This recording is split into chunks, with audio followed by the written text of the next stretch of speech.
Hello बच्चों, देखो आज अपन बेसिक केमिस्ट्री के लिए वीडियो नंबर 4 लेकर के आए हैं और इस वीडियो के अंदर हम बात करेंगे यौगिक और मिश्रण की, यानी कि कंपाउंड और मिक्सचर दोनों की बात अपन इस वीडियो के अंदर करने वाले हैं।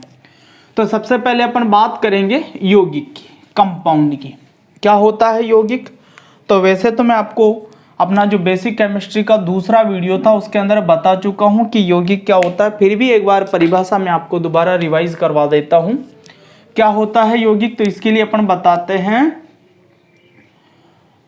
दो या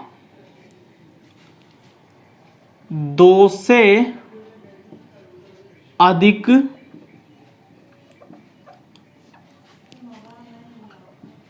तत्वों के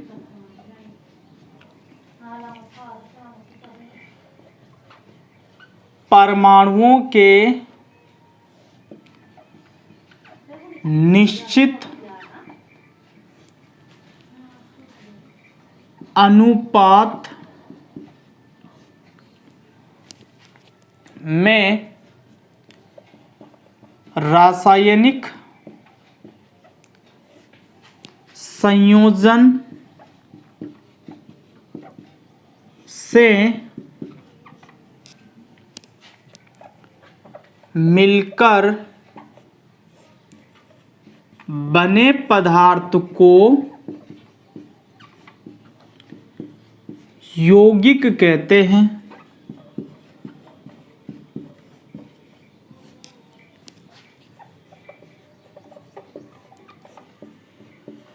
देखो इसमें इस परिभाषा को समझते हैं एक बार। जैसे कार्बन डाइऑक्साइड गैस का अणु है, ठीक है, तो इसमें दो तत्वों के परमाणु हैं, कार्बन और ऑक्सीजन। तो हमने कहा कि दो या दो से अधिक तत्वों के परमाणुओं के निश्चित अनुपात में रासायनिक संयोजन से।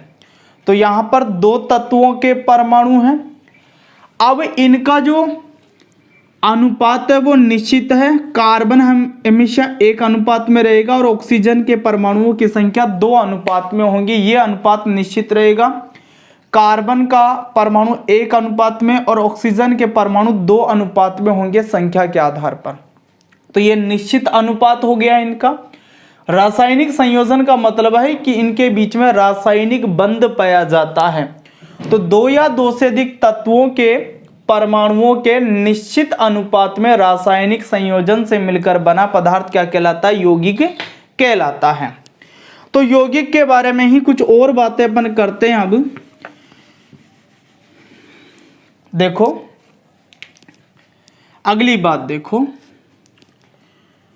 यौगिक में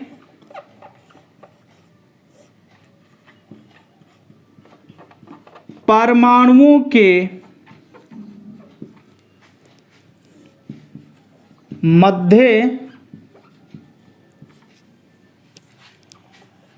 रासायनिक बंध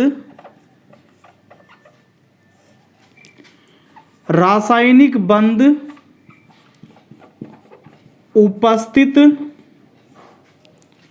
होते हैं।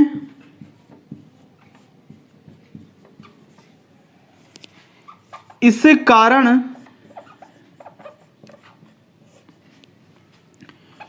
यौगिक के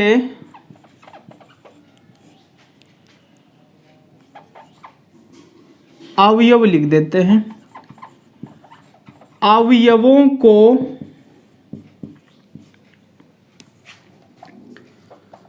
भौतिक विधियों द्वारा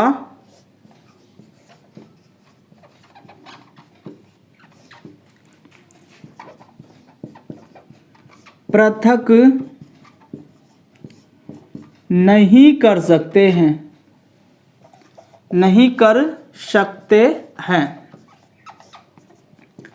देखो भाई इसमें क्या बात है कि यौगिक के जो परमाणु हैं उनके अंदर कौन सा बंध होता है? रासायनिक बंध होता है। और ये रासायनिक बंध बहुत ही मजबूत होता है। तो मजबूत होने के कारण जो भौतिक विधियां होती है, भौतिक विधियों का मतलब समझते हो आप क्या होती है भौतिक विधियां? भौतिक विधियों का मतलब है जैसे उबालना, उबाल दिया अपने पदार्थ को, छानना, निस्यंदन करना। आपने अपकेंद्रण विधि पढ़ी होगी एक, इस तरीके की विधियां हैं। तो इन विधियों के द्वारा हम यौगिक के जो भी अवयवी परमाणु है या कण है या आयन है उनको अपन पृथक नहीं कर सकते हैं, क्योंकि ये रासायनिक बंध इनके बीच में उपस्थित होगा, और जो रासायनिक बंध होता है वो बहुत ज़्यादा प्रबल होता है। रासायनिक बंध इन विधियों के अंदर टूट नहीं पाता है।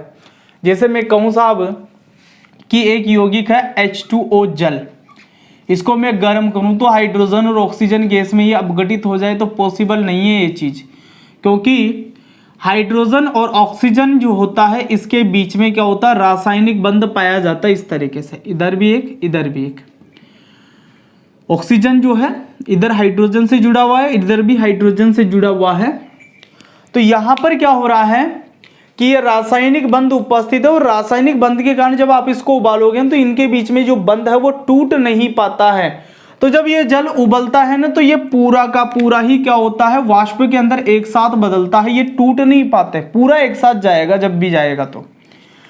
तो यहां पर क्या बात याद रखनी है अपनी को कि यौगिक में परमाणुओं के मध्य रासायनिक बंध उपस्थित होते हैं, और इस कारण यौगिक के जो अवयव हैं उनको भौतिक विधियों के द्वारा पृथक नहीं कर सकते हैं, अलग नहीं कर सकते हैं।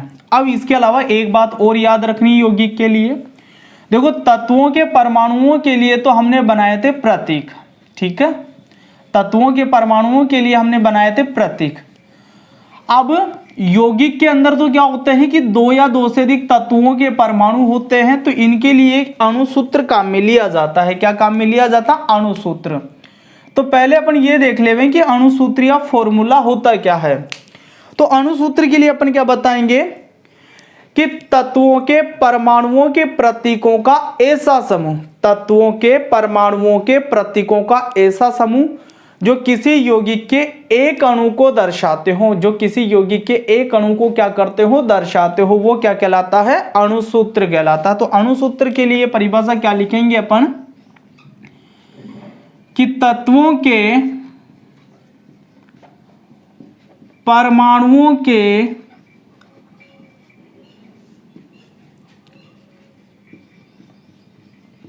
प्रतीकों का ऐसा समूह जो किसी यौगिक के एक अणु को दर्शाता है, अणुसूत्र कहलाता है। क्या कहलाता है? अणुसूत्र कहलाता है। जैसे उदाहरण देता हूं मैं आपको, हमने ग्लूकोज का अणुसूत्र लिखा C6H12O6। तो इसके अंदर देखो आप कि तत्वों के परमाणुओं का समूह है ये। जैसे कार्बन के इसमें 6 परमाणु हैं, हाइड्रोजन के 12 परमाणु हैं और ऑक्सीजन के 6 परमाणु हैं। तो ये तत्वों का परमाणुओं का समूह है, और ये सब मिलकर के क्या दिखाना चाह रहे हैं? ग्लूकोज के एक अणु को दर्शाना चाह रहे हैं। क्या करना चाह रहे हैं? ये ग्लूकोज के एक अणु को दर्शाना चाह रहे हैं, तो इसलिए ये ग्लूकोज का क्या बन जाएगा? अणुसूत्र बन जाएगा। तो इसीलिए हमने लिखा है कि तत्वों के परमाणुओं के प्रतीकों का ऐसा समूह जो किसी यौगिक के एक अणु को दर्शाता, समूह होगा, तत्वों के परमाणुओं के प्रतीकों का समूह होगा ये, जो क्या करता हो, यौगिक के एक अणु को दर्शाता हो, वो क्या कहलाता है? अणुसूत्र कहलाता है। तो जैसे अपन ने तत्वों के लिए प्रतीक याद करे थे, ठीक उसी तरीके से कुछ यौगिकों के अपने को अणुसूत्र हमेशा याद रहने चाहिए। तो वो आपको मैं लिखवाऊंगा, तो पहले वीडियो को पॉज करके इनको नोट कर लीजिए, फिर मैं आपको यौगिकों के अणुसूत्र लिखवाता हूं। तो वीडियो को पॉज कीजिए, नोट कीजिए इनको।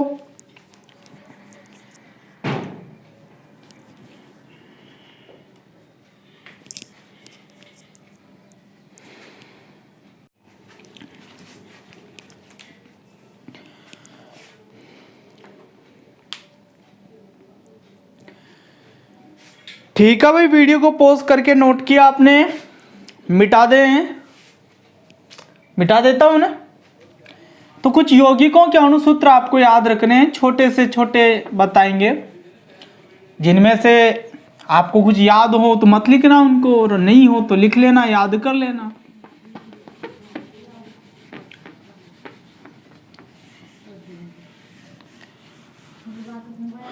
तो देखो भाई, अणुसूत्र लिखवाते हैं कुछ यौगिकों के। तो छोटे से छोटे अणु से चलते हैं अपन। सबसे पहला मैं लेता हूं carbon mono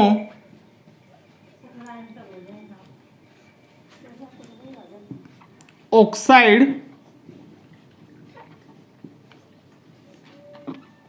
gas. Carbon monoxide gas का अणुसूत्र होता है CO। समझना, या मैं क्रमांक लिख रहा हूं तो कोई परमाणु क्रमांक नहीं है, ऐसा ही नंबर लगा रहे हैं बस, इसके लिए ऐसा कुछ भी नहीं है।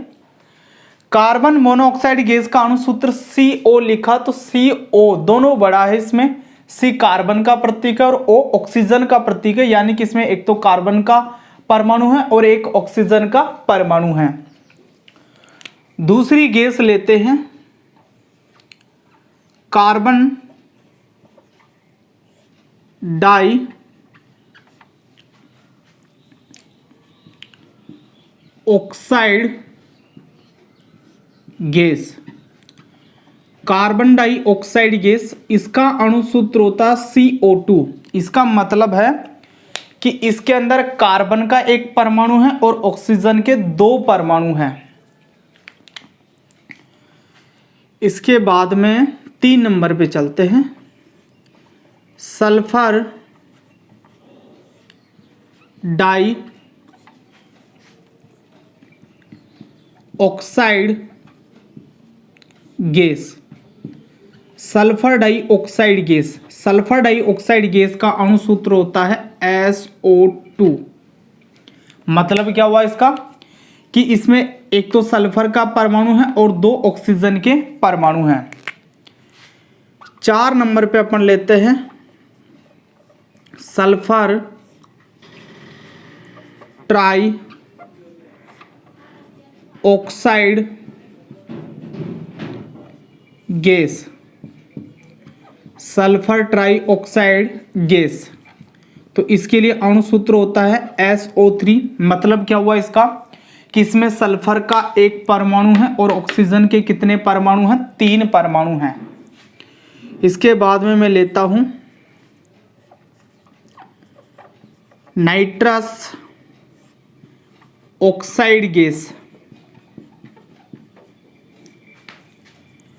लाफिंग गैस भी बोला जाता है इसको, laughing gas N2O।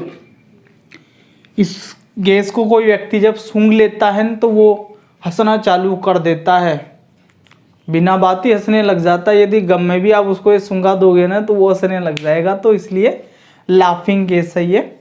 Nitrous oxide gas, nitrogen के 2 परमाणु और ऑक्सीजन का 1 परमाणु। नाइट्रोजन के 2 परमाणु और ऑक्सीजन का 1 परमाणु। ठीक है, आगे चलते हैं। तो nitric oxide, nitric oxide gas. Nitric oxide gas के लिए जो अणुसूत्र होता है वो होता है NO। नाइट्रोजन मोनोऑक्साइड भी कई बार इसको बोलते हैं अपन, नाइट्रोजन मोनोऑक्साइड गैस या नाइट्रिक ऑक्साइड गैस, जिसका अणुसूत्र है NO। 7 नंबर पे लेते हैं nitrogen die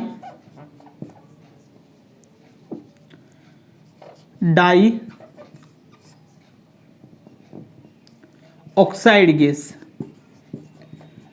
nitrogen dioxide gas, तो नाइट्रोजन डाइऑक्साइड गैस का अणुसूत्र होता है NO2। यानी कि इसमें नाइट्रोजन का 1 परमाणु और ऑक्सीजन के कितने परमाणु होते हैं? 2 परमाणु होते हैं। ठीक है, आगे मैं ले लेता हूं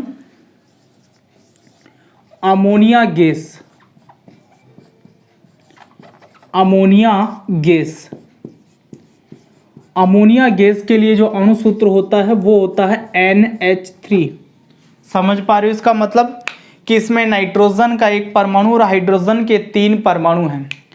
अणु सूत्र लिखते समय एक बात हमेशा ध्यान रखना कि अणु सूत्र तत्वों के जो परमाणु हैं उनके प्रतीकों से बने हैं, तो तत्व का परमाणु का प्रतीक सही होना चाहिए, तभी आपका अणु सूत्र सही माना जाएगा। ठीक है, तो वीडियो को पॉज करके इनको नोट कर लीजिए, फिर थोड़े से आगे बढ़ाएंगे।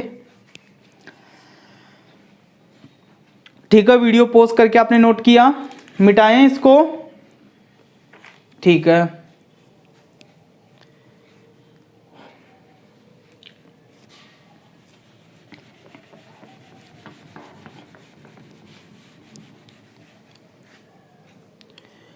तो आगे 9वां नंबर है, इसके लिए मैं ले लेता हूं जल। जल को हाइड्रोजन ऑक्साइड भी बोलते हैं अपन, हाइड्रोजन ऑक्साइड। हाइड्रोजन ऑक्साइड इसका अणु सूत्र होता है H2O, यानी कि इसमें हाइड्रोजन के 2 परमाणु हैं और ऑक्सीजन का कितना परमाणु है इसके अंदर? 1 परमाणु है ऑक्सीजन का। ठीक है,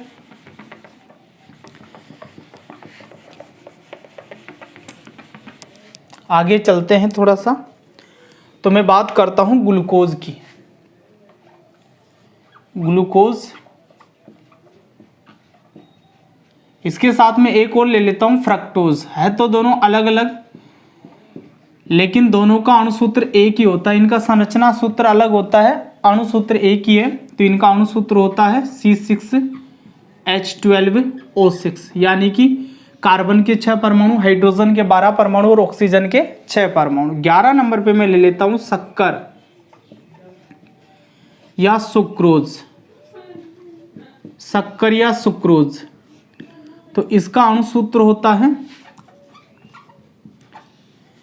C12H22O11, यानी कि कार्बन के 12 परमाणु, हाइड्रोजन के 22 परमाणु और ऑक्सीजन के कितने परमाणु इसके अंदर? 11 परमाणु हैं। ठीक है,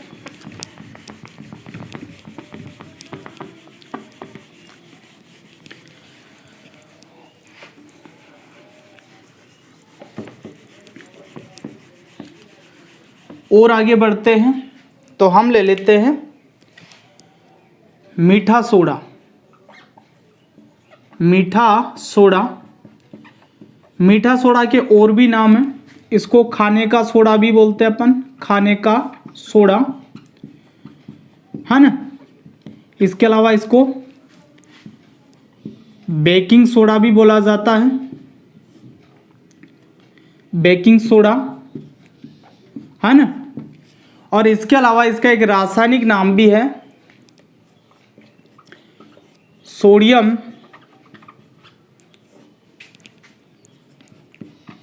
hydrogen carbonate. Sodium hydrogen carbonate, तो इसका जो अणुसूत्र होता है वो होता है NaHCO3। समझ पा रही हो इसका मतलब क्या हुआ? सोडियम का 1 परमाणु है, हाइड्रोजन का 1 परमाणु है, कार्बन का 1 परमाणु है और ऑक्सीजन के 3 परमाणु हैं। मीठा सोडा या खाने का सोडा या बेकिंग सोडा या सोडियम हाइड्रोजन कार्बोनेट। ठीक है, इसके बाद में अपन कपड़े धोने का सोडा लेते हैं।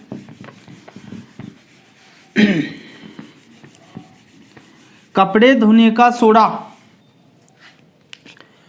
तो कपड़े धोने का सोडा जो है उसको अपन धावन सोडा बोलते हैं। तो धावन सोडा, कपड़े धोने का सोडा, कपड़े धोने का सोडा। और इसके अलावा इसका रासायनिक नाम होता है सोडियम कार्बोनेट। सोडियम कार्बोनेट, तो इसका जो अणुसूत्र होता है वो होता है Na2CO3 dot 10H2O। Na2CO3 dot 10H2O 10H2O। ठीक है, तो धावन सोडा या कपड़े धोने का सोडा या सोडियम कार्बोनेट है। अब इसमें देखो आप, सोडियम के 2 परमाणु हैं, कार्बन का 1 परमाणु है, ऑक्सीजन के 3 परमाणु हैं और इसके साथ में जल के 10 अणु भी जुड़े हुए हैं। 10H2O का मतलब 10 अणु इसके साथ में क्या है, जुड़े हुए हैं। ठीक है, आगे चले तो आगे मैं ले लेता हूं एक और, नीला थोथा। नीला थोथा, नीला थोथा, इसको कॉपर सल्फेट भी बोलते हैं, कॉपर सल्फेट, नीला थोथा या कॉपर सल्फेट। तो इसका जो अणुसूत्र होता है वो होता है CuSO4 dot 5H2O, CuSO4 dot 5H2O।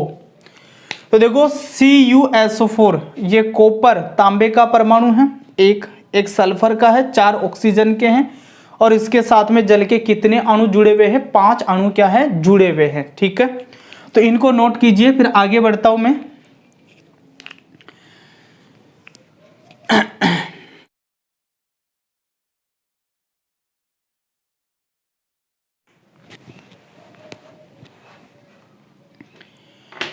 ठीक है भाई, वीडियो पॉज करके आपने नोट किया, आगे बढ़ूं। 14 हो गए हैं, 15वें नंबर से चलेंगे, है ना।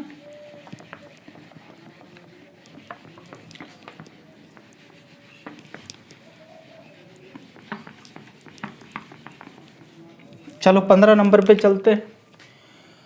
तो 15 नंबर पे जिप्सम ले लेते हैं। जिप्सम, जिप्सम का अणुसूत्र होता है CaSO4 dot 2H2O, CaSO4 dot 2H2O, यानी कि कैल्शियम का 1 परमाणु, एक सल्फर का है, 4 ऑक्सीजन के परमाणु हैं और इसके साथ में जल के 2 अणु जुड़े हुए हैं।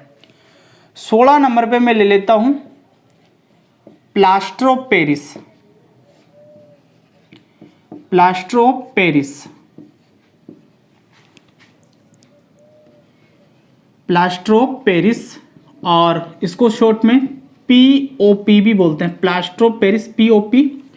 और इसका जो अणुसूत्र होता है वो होता है CaSO4 dot 1/2H2O dot 1/2H2O। मतलब समझ में आ रहा है इसका क्या हुआ कि इसमें कैल्शियम का 1 परमाणु है और सल्फर का भी 1 परमाणु है, ऑक्सीजन के 4 परमाणु हैं और जल का इसके साथ में आधा अणु क्या है, जुड़ा हुआ है। जल का कितना अणु इसके साथ में जुड़ा हुआ है, आधा अणु इसके साथ में जुड़ा हुआ है।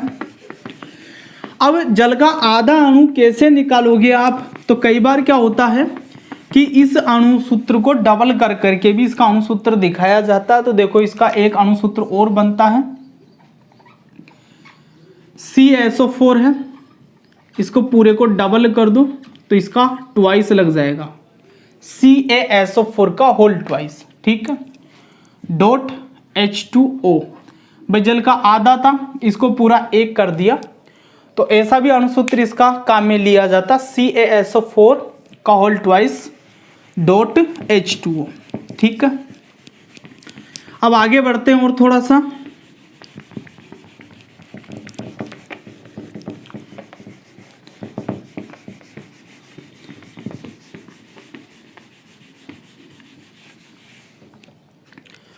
तो आगे अब मैं ले लेता हूं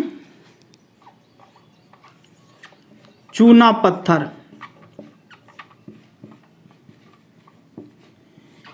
इसके अलावा इसी का जैसा एक पदार्थ है संगमरमर।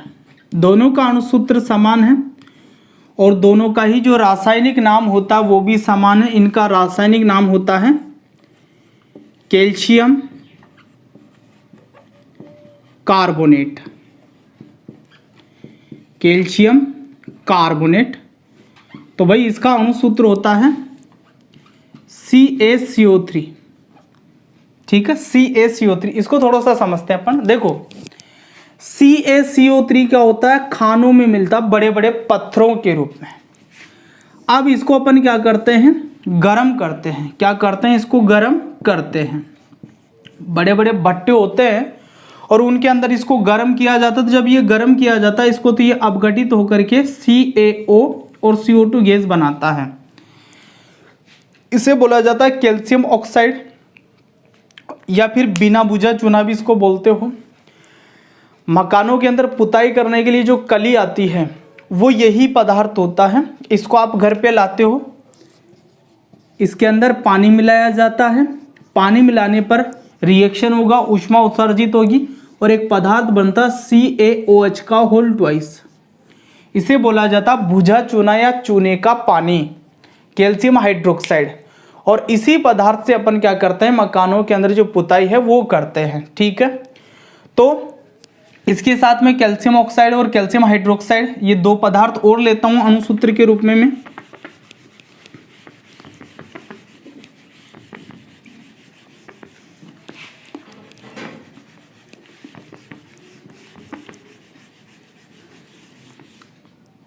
तो देखो भाई 18 नंबर पे अपन ले लेते हैं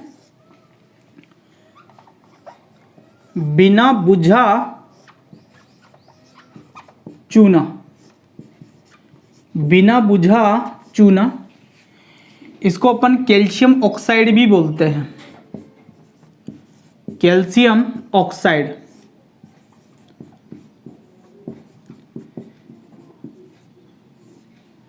कैल्शियम ऑक्साइड, इसका अणुसूत्र होता है CaO। ठीक है, कैल्शियम का एक परमाणु और ऑक्सीजन का एक परमाणु। 19 नंबर पे अपन चलते हैं। तो 19 नंबर पे क्या होता है, बुझा चूना या फिर चूना पानी बोलते हैं, चूना पानी। और इसका जो रासायनिक नाम होता है वो होता है कैल्शियम हाइड्रोक्साइड।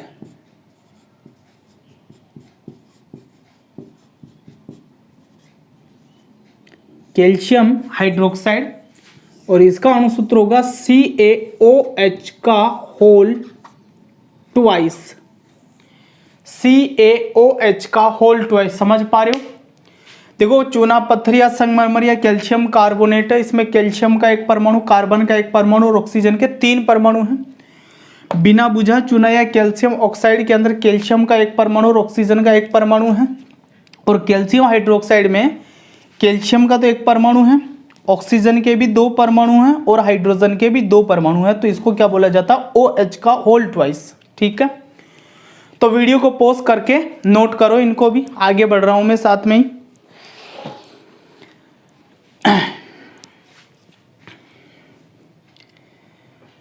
मैं यहां से मिटा रहा हूं ना।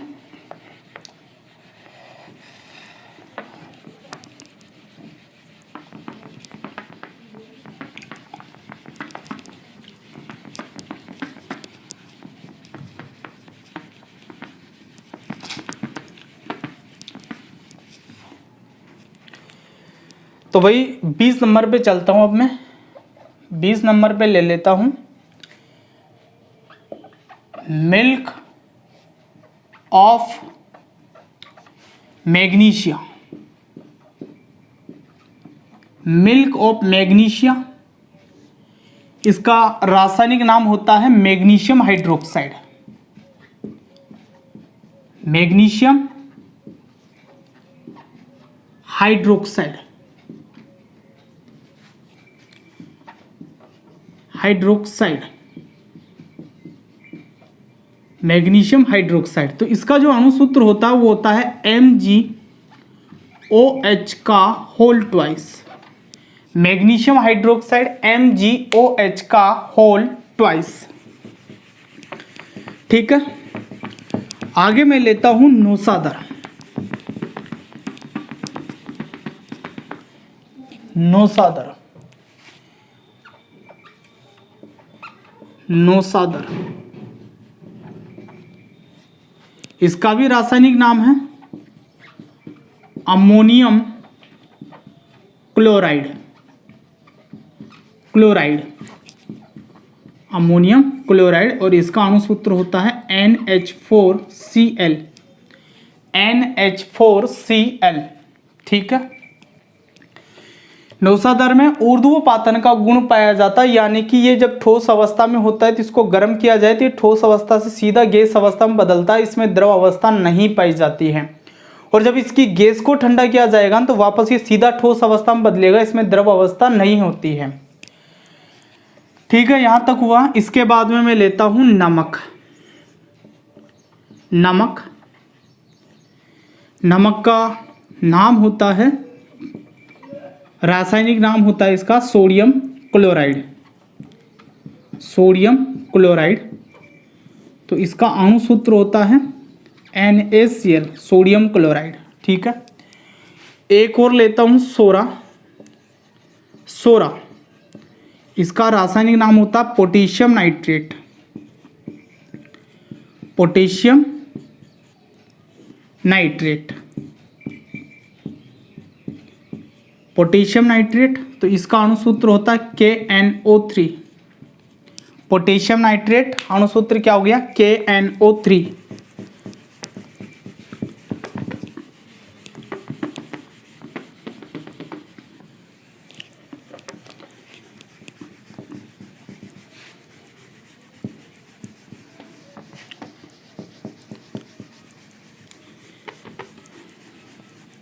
अब कुछ अम्लों की, जिसे अपन साधारण भाषा में तेजाब बोलते हैं, उसकी बात करता हूं। तो 24 नंबर पे मैं लेता हूं सोरे का तेजाब, इसका ही तेजाब, सोरे का तेजाब। इसका रासायनिक नाम होता है नाइट्रिक अम्ल, नाइट्रिक अम्ल। और इस नाइट्रिक अम्ल का जो अणुसूत्र होता है वो होता है HNO3। देखो इसमें, इस अम्ल को शुरुआत में सोरे से बनाया गया, इसलिए इसको सोरे का तेजाब या सोरे का अम्ल बोलते हैं। अणुसूत्र में कितना सा फर्क है, इसमें भी NO3 है, इसमें भी NO3, यहाँ K है और यहाँ पर H है। ठीक है।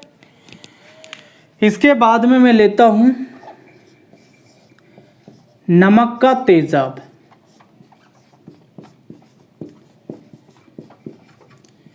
नमक का तेजाब, इसको अपन बोलते हैं हाइड्रोक्लोरिक अम्ल, हाइड्रोक्लोरिक अम्ल। ये इसका रासायनिक नाम है हाइड्रोक्लोरिक अम्ल। तो इसका अणुसूत्र होता है HCl। देखो इसमें भी क्या लॉजिक है कि ये जो तेजाब है इसको नमक से बनाया गया शुरुआत में, इसलिए इसको नमक का अम्ल या नमक का तेजाब बोला जाता है। अणुसूत्र में क्या फर्क है, Cl इसमें भी है, Cl इसमें भी है, यहाँ Na है और यहाँ पर H है, तो हाइड्रोक्लोरिक अम्ल भी इसको बोला जाता है। 26 नंबर पे मैं लेता हूं गंधक का तेजाब। गंधक का तेजाब, इसको अपन बोलते हैं सल्फ्यूरिक अम्ल, सल्फ्यूरिक अम्ल। ये सल्फ्यूरिक अम्ल अम्लों का राजा बोला जाता है। क्या बोला जाता है, ये अम्लों का राजा बोला जाता है। इसका अणुसूत्र है H2SO4। क्या अणुसूत्र है इसका, H2SO4। तो देखो ये है सल्फर, इसका एक नाम बताया था मैंने गंधक। तो चूंकि इसमें गंधक उपस्थित है इसलिए इसको गंधक का तेजाब भी अपन क्या करते हैं, बोलते हैं। तो देखो यहां पर दोबारा से देख लो, मिल्क ऑफ मैग्नीशिया या मैग्नीशियम हाइड्रोक्साइड, मैग्नीशियम का एक परमाणु है, ऑक्सीजन के 2 परमाणु और हाइड्रोजन के भी 2 परमाणु हैं। नौसादर या अमोनियम क्लोराइड, नाइट्रोजन का 1 परमाणु, हाइड्रोजन के 4 परमाणु और क्लोरीन का 1 परमाणु है। सोडियम क्लोराइड है तो इसमें सोडियम का 1 परमाणु और क्लोरीन का 1 परमाणु है। सोरा या पोटेशियम नाइट्रेट है तो इसमें पोटेशियम का 1 परमाणु है, नाइट्रोजन का भी 1 परमाणु और ऑक्सीजन के 3 परमाणु हैं। सोरे का तेजाब, सोरे का तेजाब या नाइट्रिक अम्ल, हाइड्रोजन का 1 परमाणु, नाइट्रोजन का 1 परमाणु और ऑक्सीजन का 3 परमाणु है। नमक का तेजाब या हाइड्रोक्लोरिक अम्ल, हाइड्रोजन का 1 परमाणु, क्लोरीन का 1 परमाणु।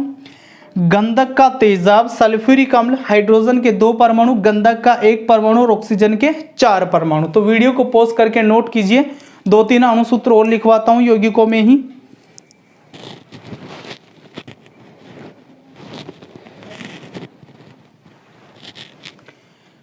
ठीक है, वीडियो को पॉज करके नोट किया आपने।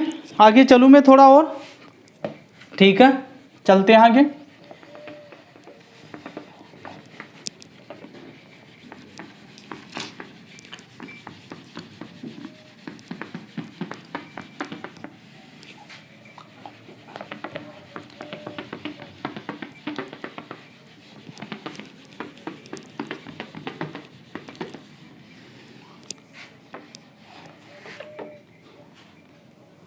सत्ताईस नंबर पे देखो, मैं ले लेता हूं फास्फोरिक अम्ल ले लेता हूं मैं, फास्फोरिक अम्ल। फास्फोरिक अम्ल का जो अणुसूत्र होता है वो होता है H3PO4। ठीक है, 28 नंबर पे मैं ले लेता हूं कार्बोनिक अम्ल, कार्बोनिक अम्ल, और इसका अणुसूत्र होता है H2CO3, H2CO3। 29 नंबर पे चलते।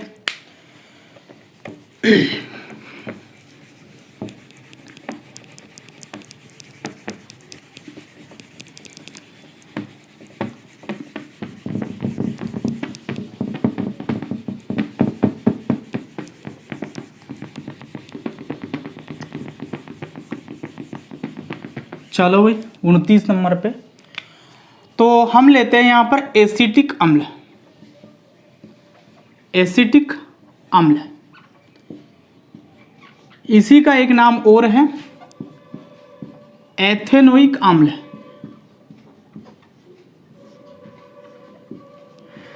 एथेनोइक अम्ल, और इसका अणुसूत्र होता है CH3COOH, CH3COOH। 30 नंबर पे मैं लेता हूं फॉर्मिक अम्ल, फॉर्मिक अम्ल। चींटी के डंक में ये पाया जाता है, फॉर्मिका नाम की चींटी है, उसके डंक में ये अम्ल पाया जाता है, इसलिए इसका नाम है फॉर्मिक अम्ल। एक नाम और है इसका मैथेनोइक अम्ल, और इसका जो अणुसूत्र होता है वो होता है HCOOH। अणुसूत्र क्या है इसका? HCOOH। ठीक है, तो 30 ही काफ़ी है मेरे ख्याल से, और बाकी की कोई भी जो भी आपके चैप्टर आएंगे उसमें नए नए आते जाएंगे तो आपको याद रखते चलना है। फिलहाल आपको इतना तो याद करना ही करना है इनमें। तो देखो इसको समझ लेते हैं। फॉस्फोरिक अम्ल है तो इसके अंदर हाइड्रोजन के 3 परमाणु हैं, फॉस्फोरस का 1 परमाणु है और ऑक्सीजन के 4 परमाणु हैं। कार्बोनिक अम्ल है तो इसमें हाइड्रोजन के 2 परमाणु हैं, कार्बन का 1 परमाणु और ऑक्सीजन के 3 परमाणु हैं। एसिटिक अम्ल या एथेनोइक अम्ल तो देखो इसमें कार्बन का 1 परमाणु है यहाँ पर और यहाँ पर, तो कार्बन के 2 परमाणु, हाइड्रोजन के 3 तो यहाँ पर और 1 यहाँ पर, हाइड्रोजन के 4 परमाणु और ऑक्सीजन के 2 परमाणु है इसमें। ठीक है, फॉर्मिक अम्ल या मेथेनोइक अम्ल है तो इसमें हाइड्रोजन के 2 परमाणु हैं, ऑक्सीजन का कार्बन का 1 और ऑक्सीजन के 2 परमाणु हैं। तो इस तरीके से मैंने 30 यौगिकों के आपको अणुसूत्र लिखवाए, आपको याद करना है, अच्छे से आना चाहिए ये। ठीक है, इसके बाद में आप इनको नोट करो, उसके बाद में अपन मिश्रण की बात करेंगे, तो आप नोट कर लीजिए, वीडियो को पॉज करके फिर मिश्रण के बारे में पढ़ेंगे।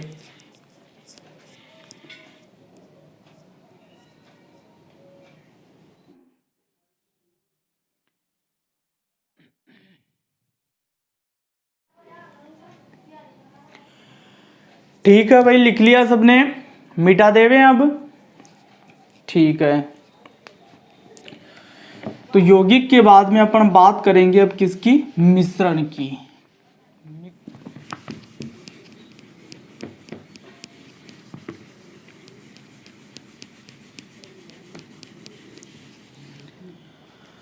तो भाई अब तीसरा प्रकार का जो पदार्थ है वो लेते हैं, और तीसरा प्रकार का जो पदार्थ है उसको अपन ने नाम दिया है मिश्रण,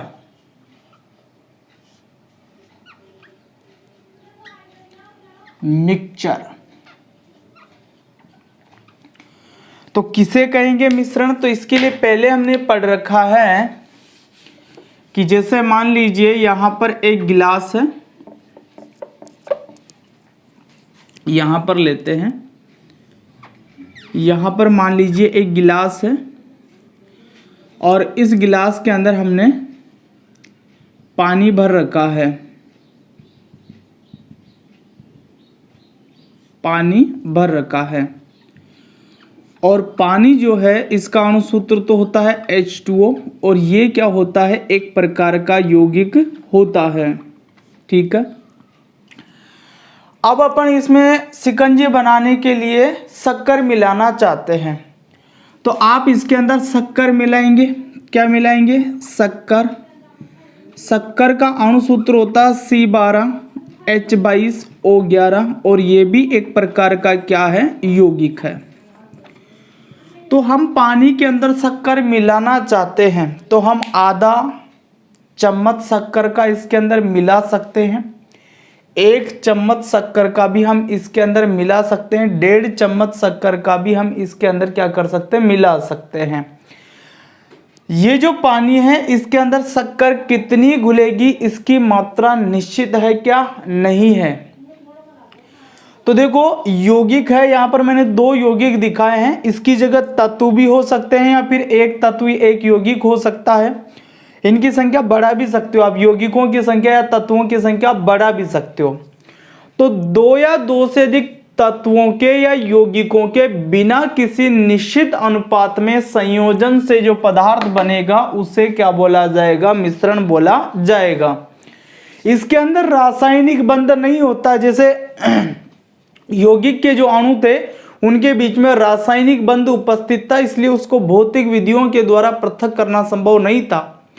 लेकिन मिश्रण के जो घटक है उनके बीच में रासायनिक बंध नहीं होता है, तो इसलिए इसके घटकों को अपन भौतिक विधियों के द्वारा क्या कर सकते हैं? पृथक कर सकते हैं। तो देखो मिश्रण के बारे में क्या क्या बातें आपको याद रखनी है। पहली चीज मिश्रण की परिभाषा, तो इसके लिए क्या बताएंगे अपन? 2 या 2 से अधिक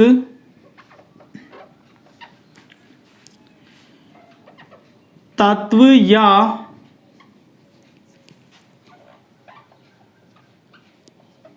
यौगिकों के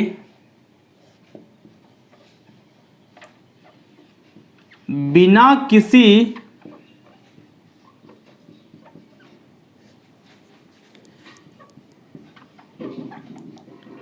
निश्चित अनुपात में रासायनिक संयोजन से, बिना किसी निश्चित अनुपात के संयोजन से लिखेंगे, केवल संयोजन से मिलकर बने पदार्थ को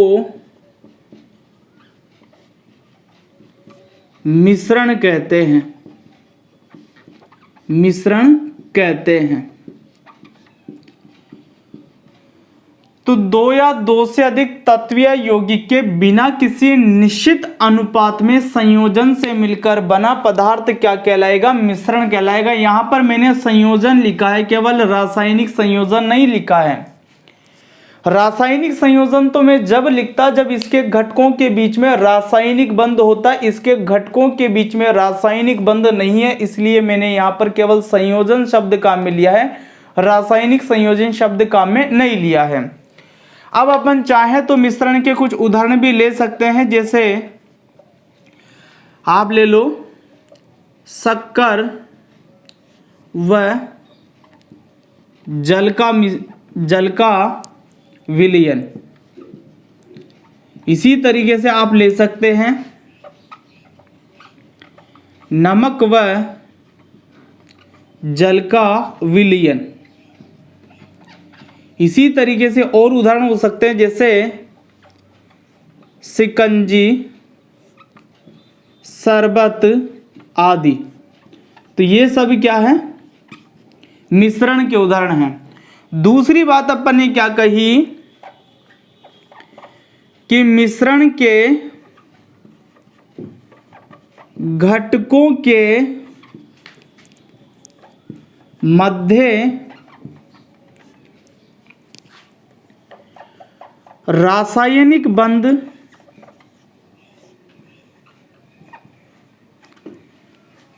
नहीं पाए जाते हैं।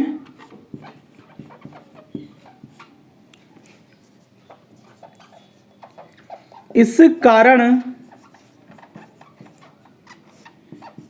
मिश्रण के घटकों को भौतिक विधियों द्वारा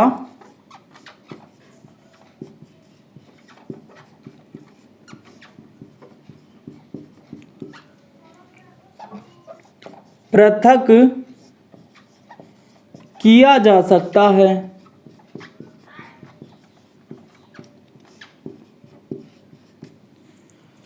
अब समझो इस बात को, मिश्रण के जो घटक है उनके बीच में रासायनिक बंध नहीं पाए जाते और इसी कारण इसके घटकों को भौतिक विधियों के द्वारा पृथक कर सकते हैं, अलग कर सकते हैं। देखो भौतिक विधियों के अंदर जैसे पदार्थ को उबालना, आसवन करना, छानना, अपकेंद्रण करना, इस तरीके की विधियां हैं। तो जैसे में शक्कर और जल का विलयन है, इसको गर्म करो तो पानी वाष्प बन करके उड़ जाएगा और जो शक्कर है वो बर्तन के अंदर ही रह जाएगी। तो एक भौतिक विधि है यह आसवन की विधि, जिसके द्वारा अपन मिश्रण का ये जो घटक है जल और शक्कर दोनों को क्या कर सकते हैं, अलग कर सकते हैं। ठीक है, ऐसा क्यों कर पा रहे हैं अपन, क्योंकि इनके बीच में रासायनिक बंध नहीं है। यदि रासायनिक बंध होता तो शक्कर और जल दोनों एक साथ क्या हो जाते, वाष्पीकृत होकर के उड़ जाते हैं। ठीक है, तो मिश्रण के घटकों के मध्य रासायनिक बंध नहीं पाए जाते, इस कारण मिश्रण के घटकों को क्या कर सकते हैं, भौतिक विधियों के द्वारा पृथक किया जा सकता है। अब आगे देखो, जो मिश्रण होता है वो दो प्रकार के होते हैं। कितने प्रकार के होते हैं, दो प्रकार के मिश्रण होते हैं।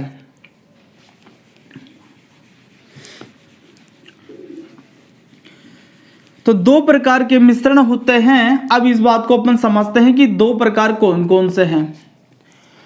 तो एक प्रकार तो आपको पढ़ने को मिलेगा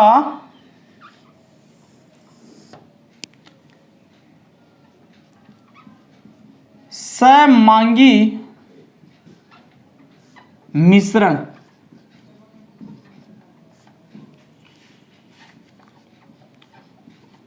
होमोजीनस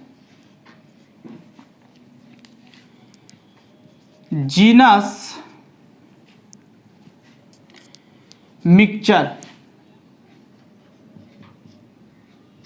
शॉर्ट में लिख देता हूं ना, होमोजीनस मिक्सचर। और एक होता है विषमांगी मिश्रण या हेटेरोजीनस मिक्सचर। तो इसको बात को समझने की कोशिश करते हैं अपन। देखो यहां पर गिलास के अंदर पानी है और पानी के अंदर आपने शक्कर डाला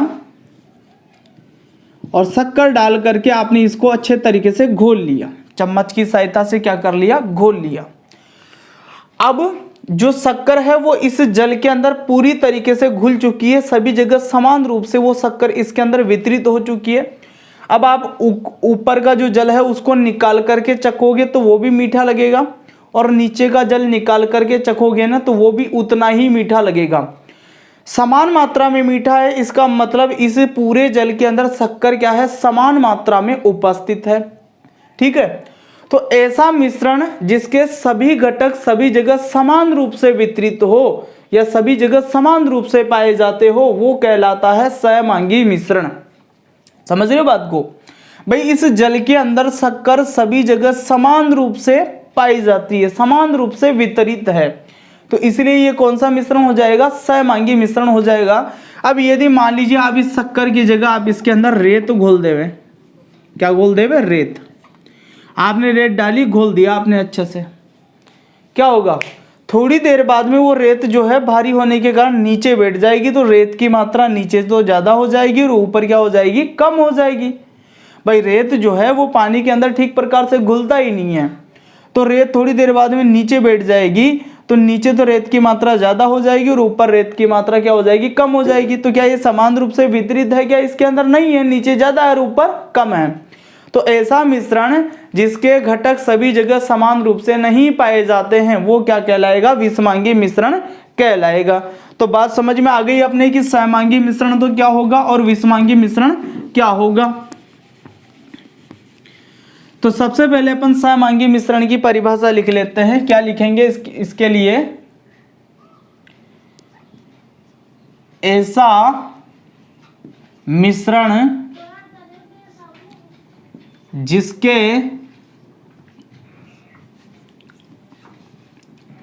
सभी घटक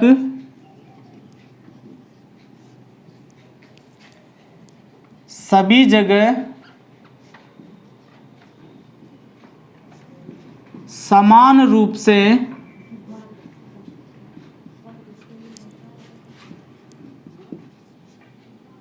पाए जाते हैं। इसकी जगह आप वितरित होते हैं भी लिख सकते हैं। सहमांगी मिश्रण कहलाता है।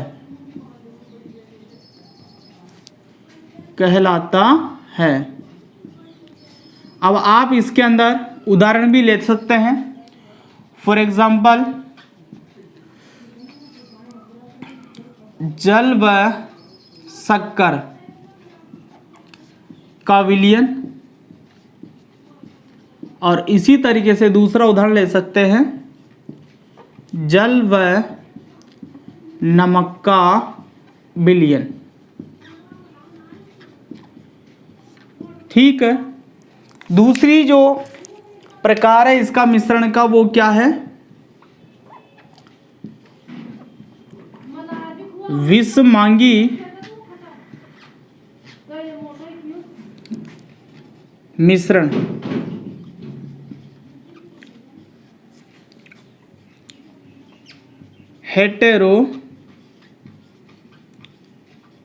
हेटेरोजीनस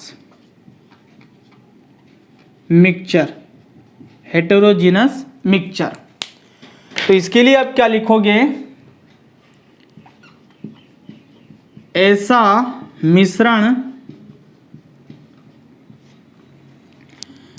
जिसके सभी घटक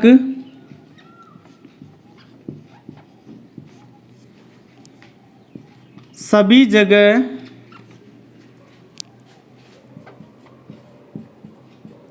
क्या हो, असमान रूप से वितरित हो या पाए जाते हैं,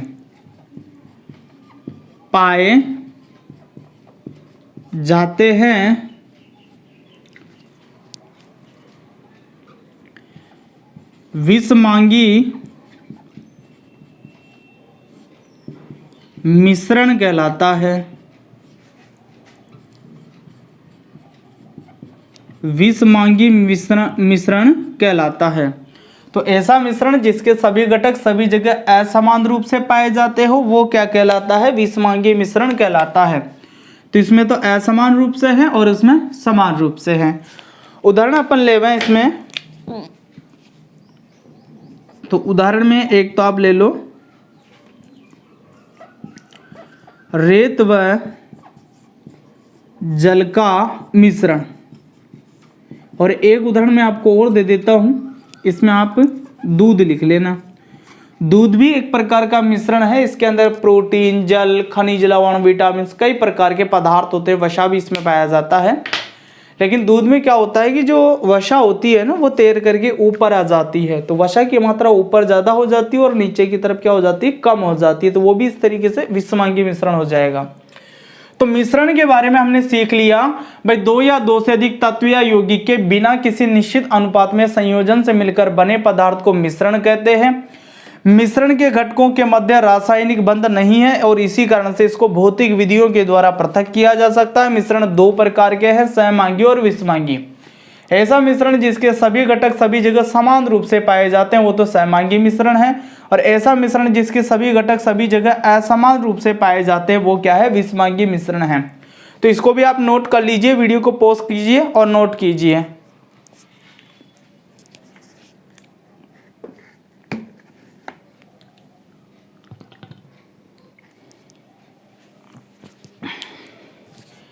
ठीक है, तो बच्चों वैसे शुरुआत में मैंने बेसिक केमिस्ट्री के लिए 4 वीडियो कहे थे, लेकिन 2 वीडियो और बनाने होंगे, इसमें कंजूसी नहीं कर सकते हैं ना, बहुत ज़रूरी चीज़ें हैं, तो 2 वीडियो और आएंगे। अगला जो वीडियो होगा उसमें मैं आपको संयोजकता और रासायनिक बंध के बारे में बताऊंगा, और लास्ट का जो वीडियो रहेगा अपना उसके अंदर अपन आयन या मूलक के बारे में बात करेंगे, और साथ में ही जो आयनिक यौगिक हैं उनके अणुसूत्र या फॉर्मूला जो होता है, केमिकल फॉर्मूला, वो भी बनाना सीखेंगे। तो ठीक है बच्चों, आज के वीडियो में इतना ही, मिलते हैं नेक्स्ट वीडियो में, तब तक के लिए ऑल द बेस्ट।